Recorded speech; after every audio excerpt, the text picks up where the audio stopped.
안녕하세요. 인프피 나피디입니다. 여러분 잘 지내셨나요?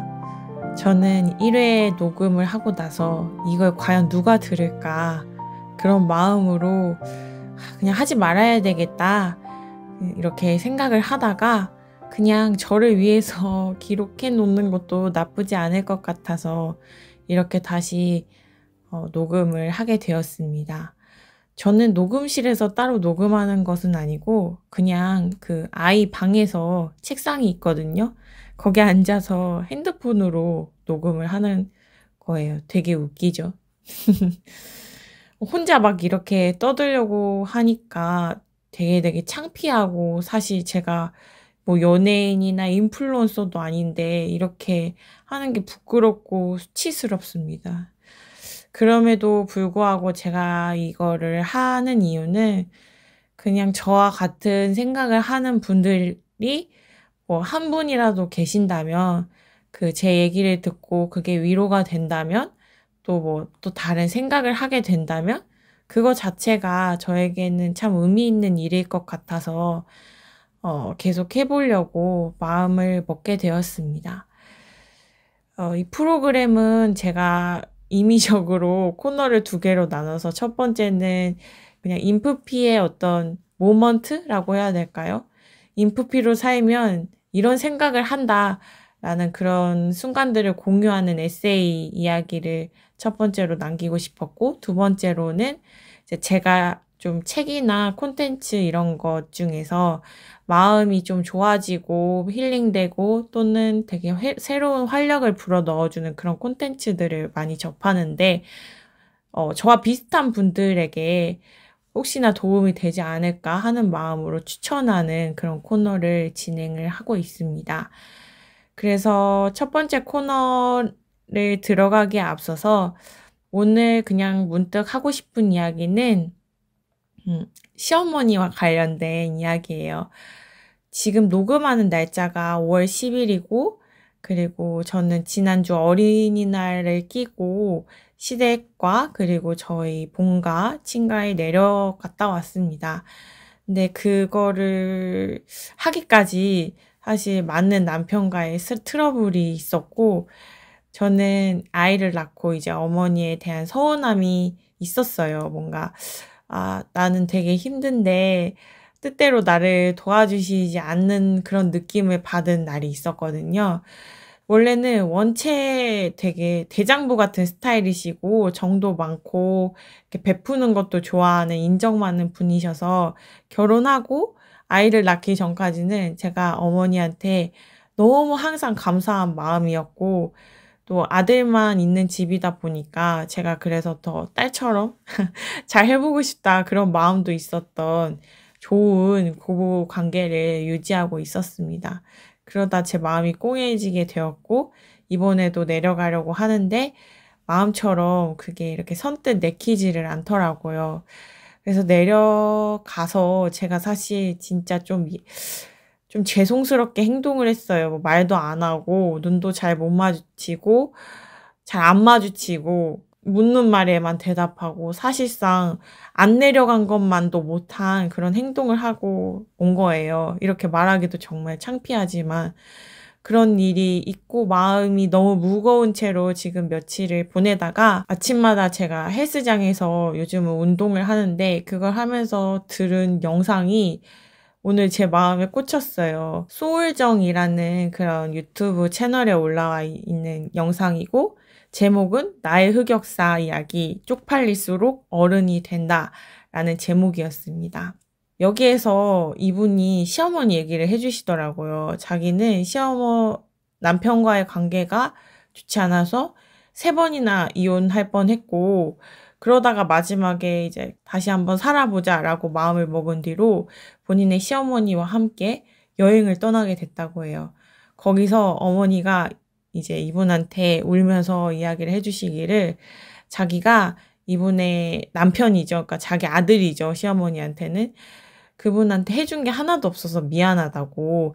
IMF 때 이제 본인 남편분이 실직을 하시고 나이키 운동화 한 번을 못 사줬다. 그게 굉장히 큰 마음의 어떤 짐이었는데 며느리, 이 소울정이라는 이 며느리가 들어오고 나서 자기도 모르게 계속 용돈을 주고 싶으셨다는 거예요. 실제로 이분이 갈 때마다 엄청 큰 돈은 아닐지라도 하다못해 5만 원, 10만 원 이렇게 항상 며느리를 보면 용돈을 쥐어주셨대요.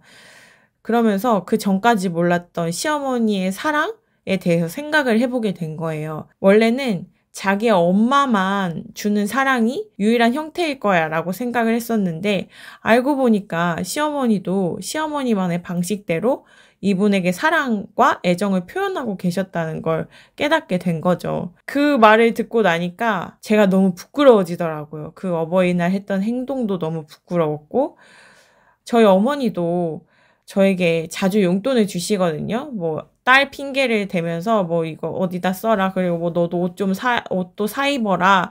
이렇게 많이 용돈을 주시는 편인데 어머니가 나를 대하는 사랑의 방식이 그거였던 거구나 이렇게 생각을 하니까 되게 죄송스러워지더라고요. 그러면서 뭐 제가 꽁했던 그런 일들도 내가 원하는 사랑의 형태를 어머니한테 원하는 게 아니라 어머님이 주시는 사랑의 형태를 사랑이라고 받아들이는 게 진짜 큰 어른이겠다 이런 생각을 하게 되었습니다. 그래서 참 많은 깨달음이 있었던 아침이었어요. 그러면 이제 첫 번째 코너로 본격적으로 들어가 보도록 하겠습니다.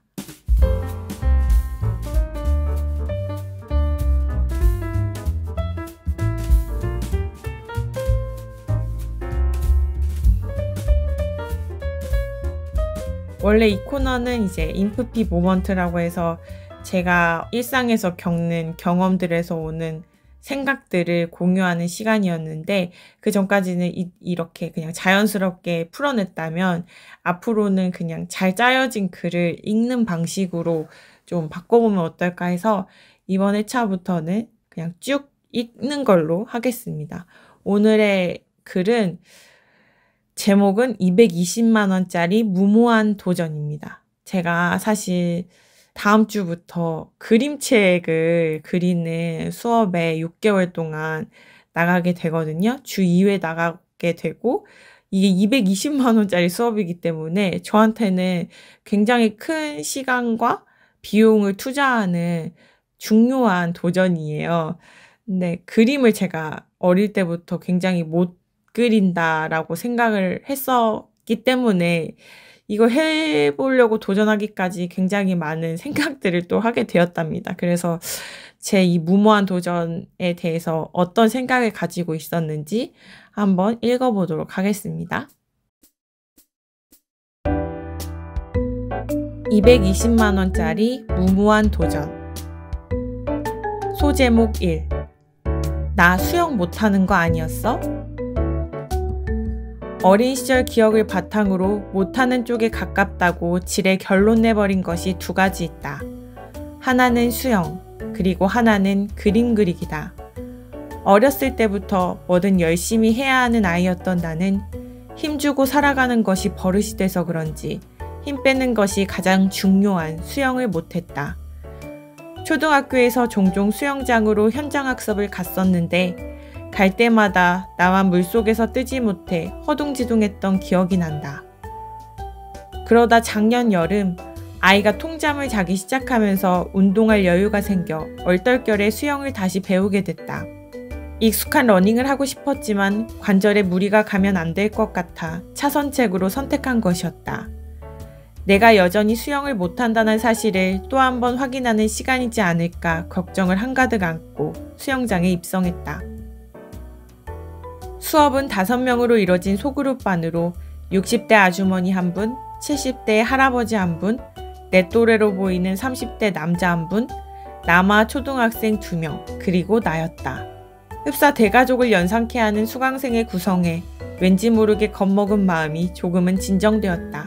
나 빼고는 최소 3개월 전부터 수영을 해온 분들이었기에 이분들과 함께 수업을 듣는다는 것이 부담되기도 했지만 오히려 비교 대상이 없어 좋기도 했다. 첫날에는 다리를 쭉 펴고 허벅지로 헤엄치는 법을 배웠다. 조금만 따라해도 잘하시는데요? 라는 선생님의 격려가 이상하리 많지 위로가 되기도 했다. 그렇게 나는 운 좋게 칭찬에 후한 선생님을 만나 내 실력이 얼마나 형편없는지 확인하지 못한 채 배영, 자유형, 평영 등을 차례로 배워나갔다. 내가 수영을 배우고 무엇보다 제일 좋았던 점은 이제 더 이상 수영이라는 단어 앞에서 쫄지 않아도 된다는 것이었다. 소제목 2. 네가 그림을 그린다고? 그리고 1년 뒤 지금 두 번째 도장 깨기에 들어간다. 바로 그림이다. 엄마는 자기가 손으로 만드는 건 다 잘하는데 그림 그리기에는 소질이 없다며 큰딸이 그걸 닮은 것 같다고 자주 얘기했고 덕분에 난 그림과 사이가 좋지 못했다. 초등학교 때는 동네 미술학원에 다녔는데 내가 너무 못 그려서 그런 건지 선생님이 학부모에게 더 완성도 있는 그림을 보여주고 싶어 그랬는지 나 대신 그림을 그리는 선생님의 뒤통수를 바라보던 황당무계한 경험도 있다. 그 후 나는 전화하며 정육면체를 낙서하는 것 외에는 그림을 그려본 적이 없다.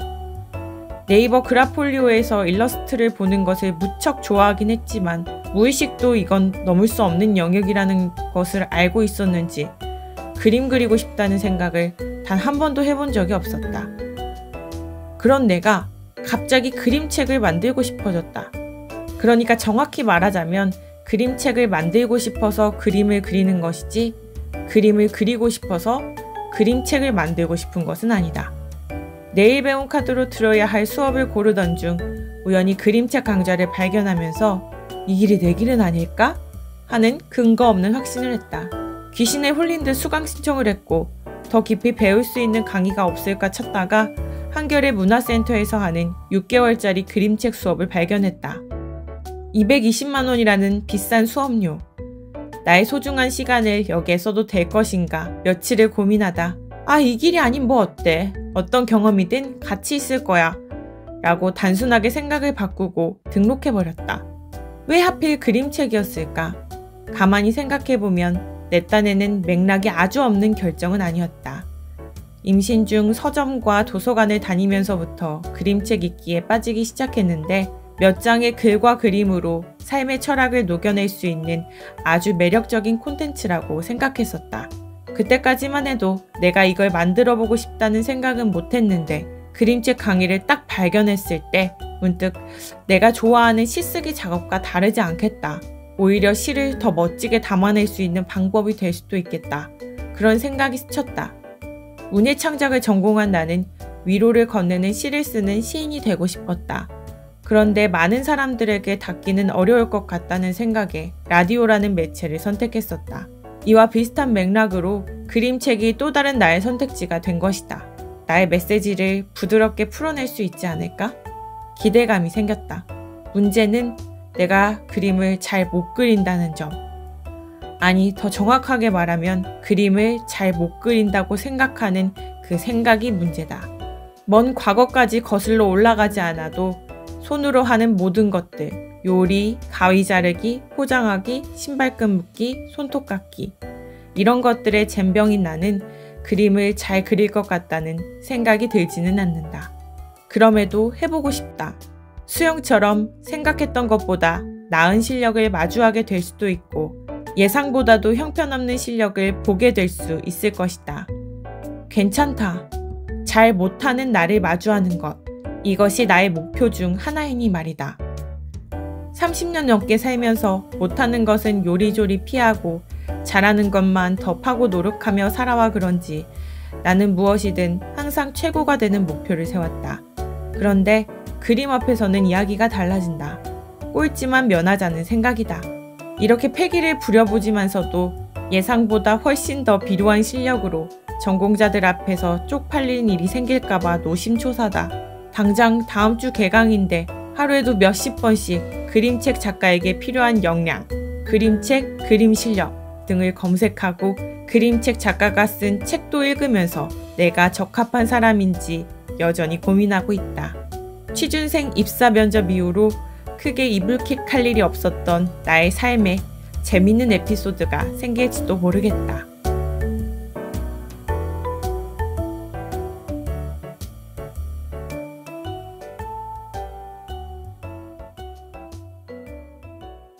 지금 있어? 썸네일이 제 그림 실력이에요. 그래서 그냥 제일 못하는 거를 덜 못하면, 그러니까 제일 못하는 거를 조금 덜 못하는 걸로 변하는 거? 그것도 참 재밌을 것 같다라는 생각도 있었고, 그리고 또 그림책 그냥 해보고 싶다. 그냥 하고 싶으면 하는 거지, 뭘 내가 잘할지 말지를 고민하고 꼭 도전을 해야 되나? 꼭 잘하는 것만, 내가 다 잘할 수 없는데, 이런 생각이 들면서 그런 패기로 한번 새로운 도전을 하게 되었습니다. 앞으로 제 실력을 제 스스로 보게 될 텐데, 참 걱정스럽고 창피하고 웃긴 앞날이 펼쳐질 것 같아서 기대되고 걱정되네요. 그러면은 두 번째 코너, 여러분들에게 도움이 될 만한, 도움이 될 수도 있는 인프피들에게 추천할 만한 책 코너로 돌아오도록 하겠습니다.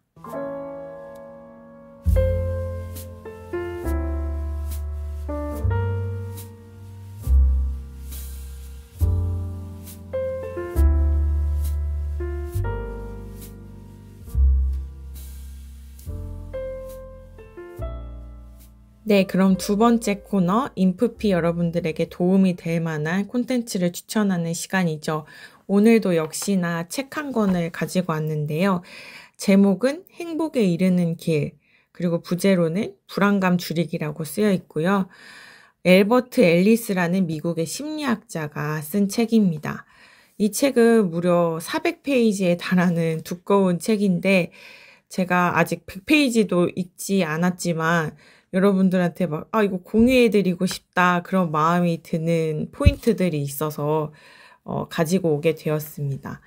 크게 두 가지로 이야기를 나눠보고 싶은데, 첫 번째는 우리의 그런 뭔가 성공 욕구, 그 다음에 어떤 안락함에 대한 욕구, 부자로 잘 살고 싶은 욕구, 이러한 욕구들이 과연 정당한 것인가에 대해서 이야기를 해보고 싶고, 두 번째로는 이분이 400페이지에 달하는 책에서 설명하는 이 이론이 있는데, REBT라는 이론이에요. 이 REBT라는 이론은 불안감을 줄일 수 있는 방법 중에 하나인데, 그것과 관련해서 굉장히 짧지만 현실적으로 가장 빠르게 써먹을 수 있는 스킬 중에 하나를 소개해 볼까 합니다. 그럼 먼저 첫 번째 이야기부터 시작을 해볼게요. 여러분들은 아까 말씀드린 것처럼 뭔가 인생에서 바라는 무언가가 있으신가요? 저 같은 경우에는 나는 일로서 꼭 성공하고 싶다, 강력한 희망을 가지고 있습니다.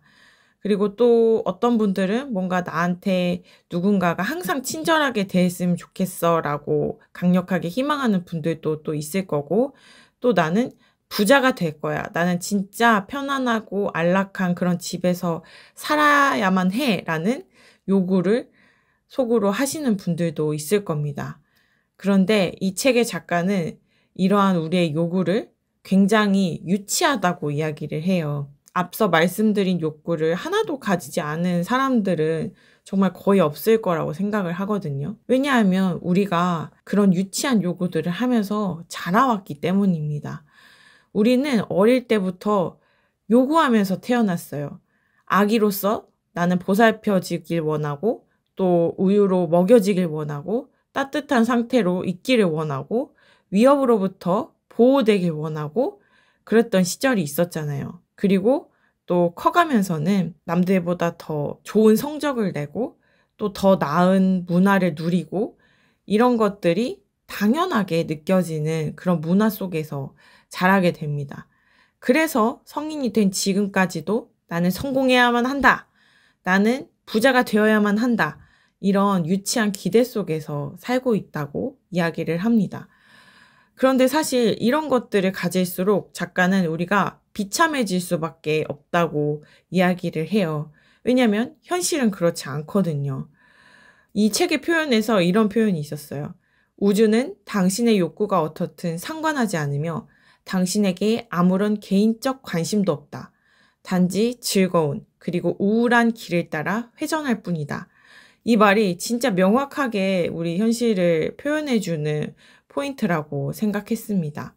저도 바라는 게 많은 유치한 사람인 것 같아요.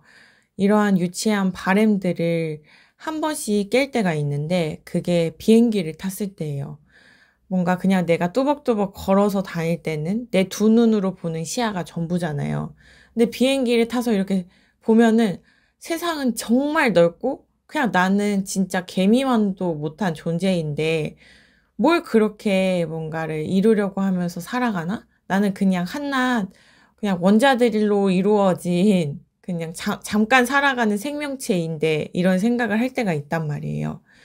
어쩌면 그 생각이 되게 건강한 생각이겠다라는 생각을 이 책을 보면서 또 한 번 하게 되었어요. 뭔가 또 한 가지로는 이런 생각도 들었어요. 그렇다고 해서 내가 아무것도 바라지 않고 과연 살아갈 수 있을까? 현실적으로 이거를 어떻게 적용해 볼 수 있을까에 대해서 고민을 하기 시작했어요. 지난 회차에서는 제가 퓨처 셀프라는 책을 읽고 어떤 목표를 설정하는 것이 현존하기 위한 가장 행복한 방법이었다라고 말씀을 드렸던 것처럼 강력하게 나한테 이걸 줘라고 인생에 떼쓰지는 않더라도 내가 어떤 거를 바라면서 살아가는 거는 조금 필요하지 않을까라는 그런 생각이 좀 스쳤거든요. 그러다가 최근에 읽었던 류시화 시인의 내가 생각한 인생이 아니야 라는 에세이집이 있어서 뭔가 삶의 태도를 어떻게 할까 생각해 볼 계기가 있었습니다. 그 책에 이런 이야기가 나와요.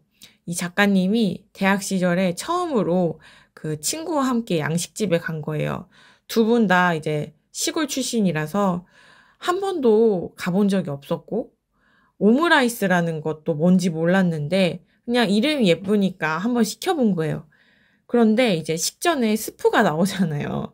근데 이 스프가 나오니까 이 사람들이 이걸 오므라이스로 착각을 해가지고 조금 나온 그거를 후딱 먹고 실망해가지고 식당을 나오게 되죠. 그리고 둘은 훗날에 자기네들이 이 오므라이스를 먹지 않고 나왔다는 사실을 깨닫게 됩니다.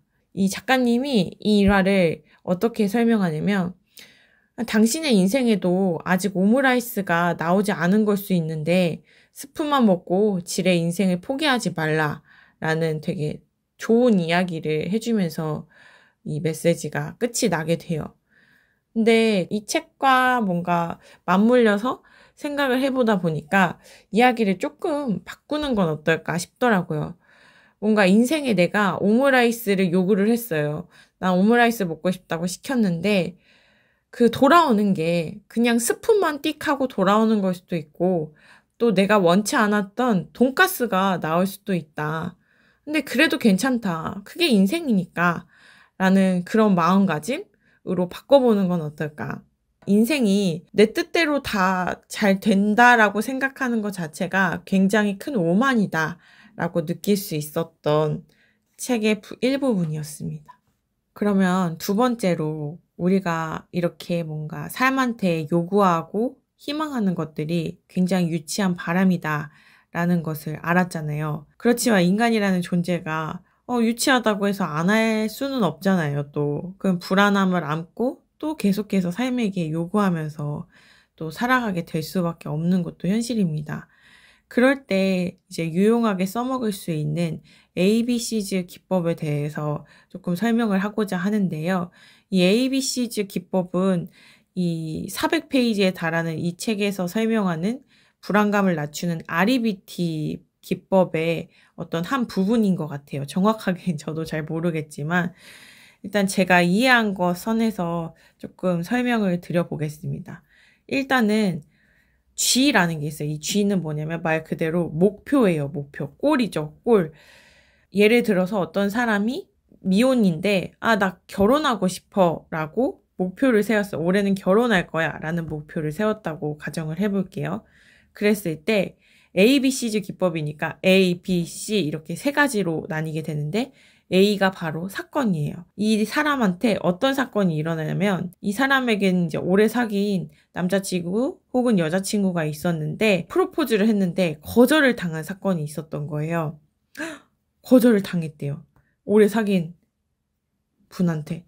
여러분들은 어떨 것 같나요? 좌절할까요? 실망할까요? 어쨌든 간 마음이 좋진 않겠죠. 이런 감정, 전체적인 이 사건에 대한 감정이 바로 이 C예요, C. C는 결과값이에요, 결과값. 어떤 사람은 실망하고 좌절하지만 또 다른 상대를 찾아 나설 거야 라고 생각하는 사람도 있을 거고, 어떤 사람은 결혼을 꼭 하지 않아도 괜찮지 뭐 라고 생각을 바꿔먹는 사람도 있을 거고, 또 어떤 사람은 나는 안 되는 인간이야. 내 주제에 무슨 결혼을 하냐. 나는 거절당한 이유가 분명히 있을 거야. 난 절대 결혼을 못 할 거야 라고 더 자기 비관에 빠지는 사람도 존재할 거예요. 이러한 결과값들에 대한 나의 반응이 B에서 이루어지는 겁니다. B는 뭐냐면 나의 신념이에요. 나의 신념에 따라서 내가 느끼는 이 C라는 결과값이 달라지는 겁니다. 그래서 우리는 인생을 살다 보면 항상 이 B라는 것을 계속해서 논박을 해야 된다라고 이 작가는 주장을 해요. 그러니까 이 사례를 예를 들면 이 사람의 B, 즉 이 사람의 신념은 뭐였냐면, 나는 지금 사귀고 있는 여자친구 혹은 남자친구에게 거절당해져서는 절대 안 돼 라고 생각하는 신념이 있었던 거예요. 그렇기 때문에 이렇게 좌절을 하고 나는 결혼할 수 없는 존재야 라고 생각을 하게 되는 거겠죠. 하지만 이 B라는 신념이 나는 받아들여질 수도 있고 이 친구에게 받아들여지지 않을 수도 있어 라고 조금 더 뭔가 오픈 마인드로 생각을 하게 된다면, 당연히 이 C라는 나의 결과값이 마음이 아프지만 또 다른 누군가가 나타날 거야 라는 반응으로 이어진다거나, 결혼을 꼭 한다고 생각했는데 그게 지금 나의 길이 아닐 수도 있겠다라고 생각하는 조금 더 나은 방법으로 이 C가 도출된다는 거죠. 저는 예전에 이런 회사 면접 봤을 때 이런 기분을 진짜 많이 느꼈던 것 같아요. 꼭 나는 붙어서 이 회사의 일원이 돼야 된다라는 강한 B라는 신념이 있었고, 이제 면접을 보고 떨어졌어요. 그랬을 때 항상 C라는 결과값이 나는 모자란 사람이니까, 나는 부족한 사람이니까 떨어졌고, 나는 어떤 회사에도 갈 수 없을 거야 라는 자기 비관이 굉장히 심했었던 것 같아요. 그런데 그때 조금만 더 건강하게 내 신념을 바꿨더라면, 나는 이 회사에서는 떨어질 수도 있지만 또 다른 회사에서 길이 있을 거야 라는 좀 더 좋은 그런 뭐랄까 말랑말랑한 사고? 그러니까 그 신념이 굉장히 이렇게 확고하고 딱딱하게 굳어져 있으면은 나머지 것들을 생각을 못 하잖아요. 근데 말랑말랑한 상태에서는 이 모양이 이렇게 흐트러질 수 있는 가능성들이 있잖아요. 그때도 그렇게 뭔가 물렁물렁한 사고를 할 수 있었더라면 더 나은 마음가짐으로 또 다른 가능성을 받아들여지지 않았었을까라는 마음이 들었습니다. 이런 것들을 제가 좀 책에서 보고 그때그때 적용을 해보려고 굉장히 노력하는데, 어제는 제가 어떤 일이 있었냐면 아이의 우유가 떨어진 거예요. 그래서 아이 우유를 사러 편의점에 어쩔 수 없이 갔어요. 그런데 보니까 그 유트루라는 유튜버 아세요? 그분이 굉장히 좋은 우유를 소개해 줬었는데 그게 있더라고요. 근데 저는 서울 우유를 사러 간 거였거든요. 근데 가격 차이가 2배였어요. 서울 우유는 2,800원, 그거 5,600원인가? 그 앞에서 제가 갈등을 한 거예요. 어떻게 해야 되지? 고민을 하다가 저는 서울 우유를 사고 말았어요. 그런 사건이 A에서 벌어졌죠. 근데 C에서 제가 좀 우울한 거예요. 나는 좀 나쁜 엄마인가? 그냥 비싼 우유 사서 애기한테 좋은 거 먹일 걸 이라는 안 좋은 마음이 들더라고요. 그때 제가 제 신념에 대해서 다시 한번 반박을 해보기 시작한 거예요. 비싼 우유를 먹이는 엄마가 좋은 엄마다라고 생각하는 나의 신념. 이건 과연 올바른 것인가? 자기 주머니 사정을 알고, 퇴사를 하고 백수가 된 마당에 좋은 우유를 먹인다고 그렇게 무리해서 돈을 쓰는 엄마가 맞는 것인가? 라고 반박을 해보니까, 바로 뭔가 약간 마음이 개운해지는 거예요. 내가 생각했던 게 다 정답은 아니구나. 왜 나는 나만의 생각이 정답이라고 생각했지 하면서 그 비행기를 타서 저를 이렇게 멀리서 바라보는 것처럼 딱 그런 기분이 느껴지더라고요. 그래서 이 기법이 저 말고도 굉장히 이런 사고를 하는 분들한테 많은 도움이 되겠다, 이런 생각이 들어서 오늘 기쁜 마음으로 소개를 해드리게 되었습니다. 그럼 두 번째 코너 마치고 마지막 마무리 인사를 하러 다시 돌아올게요.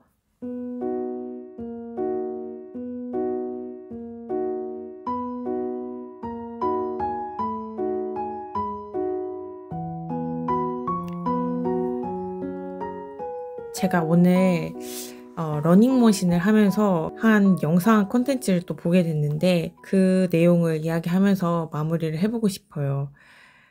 뭔가 인생을 살아가는 방법과 관련해서는 각자마다 그냥 취사 선택이죠.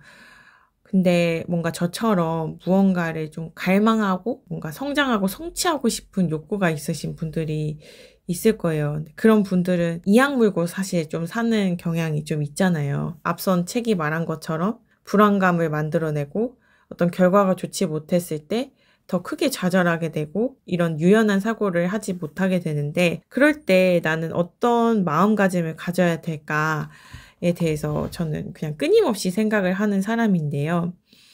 오늘 제가 본 영상이 TVN에서 하는 책 읽어주는 나의 서재라는 강연 콘텐츠였어요. 거기서 빅데이터 전문가 송기령 씨가 나와서 이런 이야기를 하더라고요.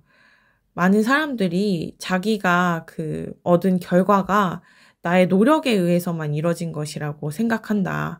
하지만 대체로 많은 부분 행운이 그 결과를 좌지우지한다라는 이야기를 하더라고요. 그 이야기를 들으니까 앞선 이야기들과 일맥상통하는 것처럼 느껴졌어요.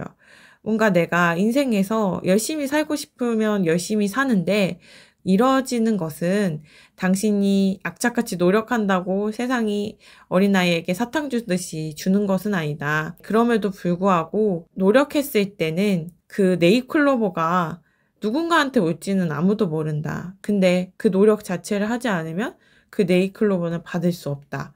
그런 이야기였습니다. 세상한테 바라는 게 좋은 건 아니지만 그런 기질을 타고나신 분들은 분명히 존재한다고 생각을 하거든요. 그래서 결과에 연연하기보다는 언젠가 찾아올 행운의 여신이 있을 수도 있을까? 또 없을 수도 있다라는 그런 마음으로 덤덤하게 하루하루를 눈 반짝이면서 살아가시기를 바란다고 말씀드리고 싶습니다. 그럼 오늘 이야기는 여기서 마무리하고 또 다음 에피소드로 찾아오도록 할게요. 들어주셔서 감사합니다.